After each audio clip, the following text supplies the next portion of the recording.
வணக்கம் மக்களே. காலையில இருந்து ஃப்ரெஷ் ஆயிட்டு அம்மா கடைக்கு ஸ்ட்ரெயிட்டா போயிட்டேன். அங்க போயிட்டு கொஞ்ச நேரம் உட்காந்துட்டு ஜிம்முக்கு போறதுக்கு முன்னாடி 2 பனானா ஒரு ஆப்பிள் சாப்பிட்டேன். அப்புறம் ஸ்ட்ரெயிட்டா ஜிம்முக்கு போயிட்டு கொஞ்சம் ஆக்சசரிஸ் ஒர்க்லாம் பண்ணிட்டு கொஞ்ச நேரம் கார்டியோ பண்ணிட்டு இருந்தேன். லேட்டா போனதுனால ஜிம்ல நானும் என் கசின் மட்டும்தான் இருந்தோம். அங்கிருந்து கிளம்பி பாட்டி வீட்டுக்கு சிலிண்டர் தேவைப்படுது. அதை எடுத்துட்டு போய் கொடுக்க போன இடத்துல இவன் கடிகளாம் வந்துட்டு இருந்தான். இவன் ஒன்றும் திருந்தவே இல்லை அப்பத்துல இருந்து. அப்படியே சரி அவனை கொஞ்ச நேரம் கொஞ்சிட்டு வர வழியில் சிக்கன் வாங்கிட்டு வீட்டுக்கு வந்து மேரினேட் பண்ணி எக் ப்ரிப்பேர் பண்ணி ரைஸ் கூட வச்சு சாப்பிட்டுட்டு கொஞ்ச நேரம் கழிச்சு மேரினேட் பண்ண சிக்கனை ரெடி பண்ணிட்டு அப்புறம் செகண்ட் மீலையும் சாப்பிட்டாச்சு.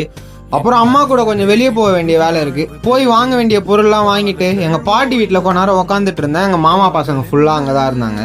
யார் பாக்குறாங்களோ இல்லையோ அவங்க என் வீடியோலாம் ரெகுலரா பாக்குறாங்க போல. என்னையும் வீடியோல ஆட் பண்ணி இல்லைனா கொண்டுருவன்லாம் சொல்லியிருந்தாங்க. அப்புறம் பாட்டி வீட்டில் கொஞ்சமா ஸ்வீட் கொடுத்தாங்க. சாப்பிட்டு வீட்டுக்கு வந்து கொஞ்சம் ஹேர் கட் பண்ற வேலை இருந்தது. அதை பண்ணிட்டு ஃப்ரெஷ் ஆயிட்டு கிளாஸுக்கு கிளம்பியாச்சு. அப்புறம் கிளாஸ் முடிச்சுட்டு அங்கேருந்து கிளம்பி வீட்டுக்கு வந்து என்னோட ஃபைனல் மீலை கம்ப்ளீட் பண்ணிட்டேன். கூடிய சீக்கிரத்தில் இந்த சிக்கன் ரெசிபியை நான் அப்லோட் பண்ணுறேன். அப்புறம் சாப்பிட்டு அம்மா கடையாண்ட போனேன். ஏன்னா வந்து அவங்க கோயிலுக்கு போகணுன்னாங்க. பார்த்தா சாமியே கடையாண்ட வந்துட்டாங்க.